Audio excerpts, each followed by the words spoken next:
In the hushed pre-dawn hours of a sprawling city, where the concrete jungle sleeps under the faint glow of streetlights, an old man named Karim shuffled out from beneath a rusted bus shelter. His bones creaked as he rose, his frail body wrapped in layers of mismatched clothes that smelled of rain, dust, and years of hardship. The world around him was only just beginning to stir, the hiss of early buses braking at deserted stops. At dawn, he swept the pavement outside a mosque, hoping for small alms from early worshippers. By midday, he moved to the crowded bus terminal, his back pressed against a wall as he extended his hand to hurried commuters, and even a radio so he could listen to his favorite old songs. Karim's health grew frail. The cough that had lingered 4 years deepened, and his legs often refused to carry him beyond a few steps. His story inspired hundreds. Local newspapers wrote about the beggar who became a symbol of resilience and hidden goodness, sparking conversations about poverty and compassion across the city. On the anniversary of his passing each year, students and residents gather at the university gate to leave flowers and food for those in need, a tradition that keeps Karim's memory alive. Though he died with little to his name, Karim left behind a legacy more valuable than any riches. A reminder that even in the harshest circumstances, love and dignity can endure, and that one person's quiet strength can inspire an entire community to be better. One icy dawn, when Sana arrived with breakfast, she found Karim still sitting against the wall. Tears streamed down her face as she realized he was gone, his soul freed from a life of suffering. News of Baba Karim's passing spread quickly through the campus. Students and teachers alike gathered to honor him. Sana, with the help of a few professors, arranged a simple funeral. Many who had never spoken to him before came to pay their respects, touched by the quiet impact he had made on their lives simply through his presence and kind words. Other students began noticing her kindness and quietly joined in, dropping off meals and gently greeting Karim with respect instead of pity. He became something of a silent guardian for the area, known as Baba Karim, a fixture at the university gate, who blessed every student with a smile and a whispered prayer. On weekends, he would share stories of his tailoring days, of how he once stitched dresses fit for queens, his voice animated as he described the colors and patterns he loved. His stories brought laughter and warmth to the students, who found comfort in his wisdom and humility. He never forced his story on anyone. When asked, he would simply say, "Allah tests everyone differently," and smile faintly. Once in a while, he would catch glimpses of families laughing together, young couples holding hands, or children chasing each other, and a flicker of longing would pass through his eyes. But he never resented them. Their happiness reminded him of a life he once knew and the warmth that was possible in the world.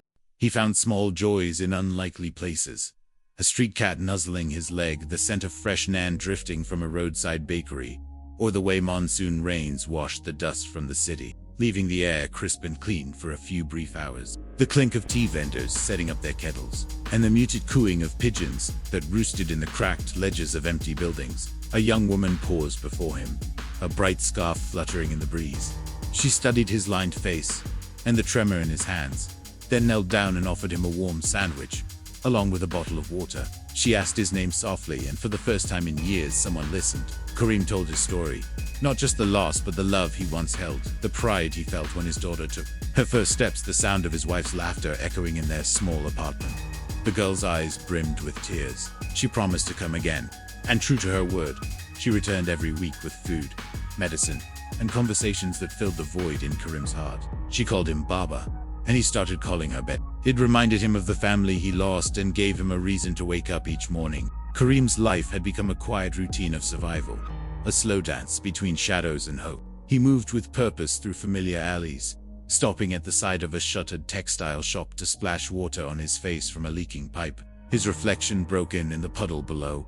He was not always like this. 2 decades earlier, Karim had been a respected tailor, known for stitching the finest wedding dresses in the neighborhood, his hands deft and his eyes sharp. His wife, Samina, would sit beside him humming old songs as their children.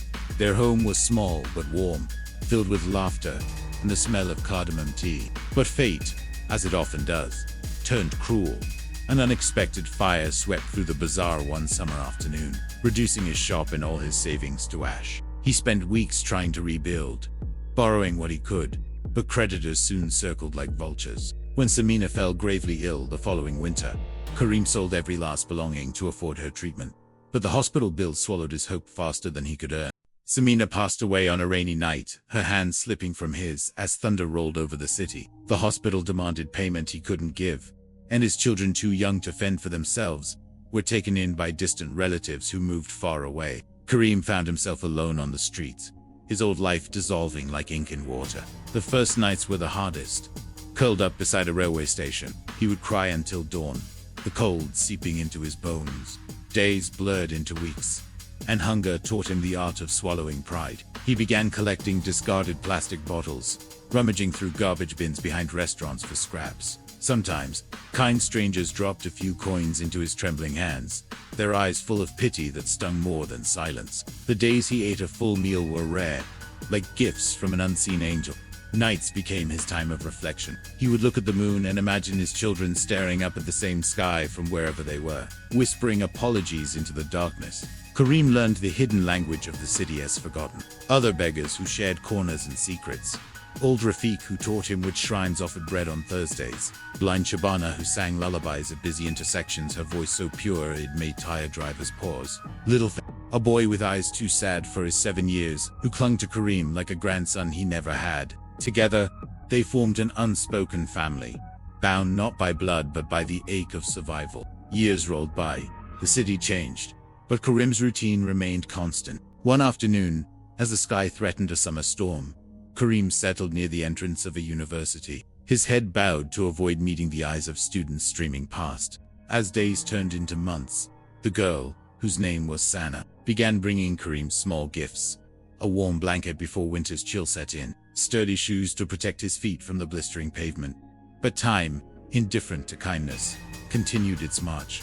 In the weeks that followed, Sana led a campaign to establish a scholarship fund in Baba Karim's name, dedicated to helping children from underprivileged backgrounds attend school. And so, as the city continues to rush past the spot where Karim once sat, his story lingers in the hearts of those who knew him. The beggar who taught them to see the beauty in brokenness and the light that can shine even in the darkest corners of the world.